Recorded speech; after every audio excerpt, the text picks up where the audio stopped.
প্রশিক্ষণ বিমান বিধ্বস্তের ঘটনায় শিক্ষার্থী মৃতের সংখ্যা বেড়ে দাঁড়িয়েছে ২০ জনে। আর গুরুতর অগ্নিদগ্ধ শতাধিক শিশু এখনও কাতরাচ্ছে বার্ন ইনস্টিটিউট সহ কয়েকটি হাসপাতালে। জাতীয় বার্নে ভর্তি ৪৪ জনের মধ্যে ২৫ জনের অবস্থা আশঙ্কাজনক। আহত শিশুর সংখ্যা ১০০-রও বেশি। দায়িত্বশীলরা জানিয়েছেন, পুড়ে যাওয়া শিশুদের অনেকের অবস্থায় আশঙ্কাজনক। তাদের সুচিকিৎসা নিশ্চিত করতে সরকার কাজ করছে বলেও দাবি তাদের। বেলা ২:৩০, বার্ন ইনস্টিটিউট। একের পর এক আসছে অ্যাম্বুলেন্স। কোনোটিতেই রোগী একজন নয়, ২, ৩, ৪ জনও। প্রায় সবাই শিশু, মাইলস্টোন স্কুলের শিক্ষার্থী। কারো বয়সী সম্ভবত ১২-১৩ বছরের বেশি না। ফাইটার বিমান দুর্ঘটনায় ছড়িয়ে পড়া আগুনে পুড়েছে নিষ্পাপ এই শিশুরা। ছারখার হয়েছে বহু পরিবারের স্বপ্ন, সাধনাও। ছুটির ঘণ্টার অপেক্ষায় থাকা অনেকে বিদায়ও বলেছেন চিরতরে। যারা এখনো জীবনযুদ্ধে, তাদের চিকিৎসা দিতেও হিমশিম খাচ্ছে বাংলাদেশ।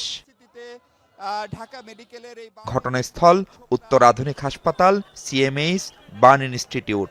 একসাথে এত পোড়া শিশু আগে কখনো দেখিনি আমরা।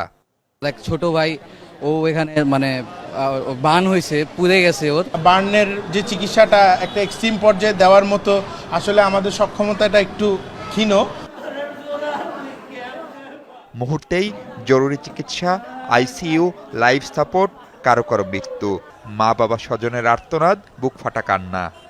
ছোট বাচ্চা বেশি। আমাদের ওটা প্রাইমারি সেকশন, স্কুল সেকশন ছিল। ওখানে কেজি 1 থেকে 5, 6 এইসব স্টুডেন্টস আছে।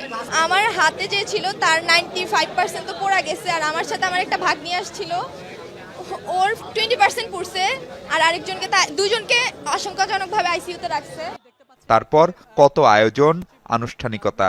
আসেন সরকারের নীতি নির্ধারক, রাজনীতিক, শক্তিধর কত মানুষ। পরিদর্শন, সমন্বয় আর প্রচেষ্টার কথা বলেন তারা বরাবরের মতোই। বড় ধরনের দুর্ঘটনা, বড় ধরনের ঘটনা, যেটাকে আমরা চেষ্টা করছি আমাদের সর্বোচ্চ সামর্থ্য দিয়ে। সব বিশেষজ্ঞরা চেষ্টা করছে এবং ঢাকা মেডিকেল কলেজও আসলে এর পাশে আছে। এরপর থেকে ঢাকা মেডিকেল জয়েন করবে। চিকিৎসক, নার্স, ট্রলিম্যান থেকে পরিচ্ছন্নতা কর্মীরা যখন ভেতরে ব্যস্ত, তখন বাহিরে শত শত সাংবাদিক, পুলিশ আর উৎসুক জনতা। কারই বা কি করার আছে এখানে?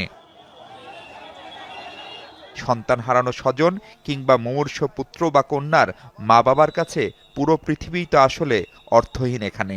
তাই স্রষ্টার কাছে প্রার্থনা আর উপলব্ধি, বড় ক্ষতি হয়ে গেল আমাদের।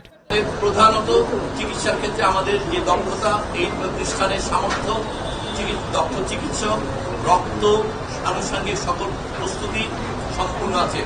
এখানে প্রায় 9 জন এই মুহূর্তে আইসিইউতে ভেন্টিলেট করা অবস্থায় আছে এবং আরো অনেক ভেন্টিলেটর এখানে এবং ঢাকা মেডিকেল কলেজে তাদের প্রয়োজন হলে সেগুলো প্রস্তুত করা আছে। রক্ত মূলত প্রয়োজন হবে আগামীকাল থেকে এবং এই হাসপাতালে সাফিসিয়েন্ট যে সকল গ্রুপের যারা এখানে আহত হয়ে এসেছেন তাদের জন্য প্রয়োজনীয় রক্ত আছে। নিহত আহতের সংখ্যা বাড়ছে, শঙ্কা বাড়বে আরো। কিন্তু যার সন্তান চলে গেল, তার তো পুরো পৃথিবীটাই অন্ধকার এখন। এমন পিতামাতা, স্বজন আর কেউ না হোক, সেই প্রার্থনা কোটি মানুষের। আমার কলিজাতকে আল্লাহ এত বড় ছেল দিল। মাহফুজ বিশু, যমুনা নিউজ, ঢাকা।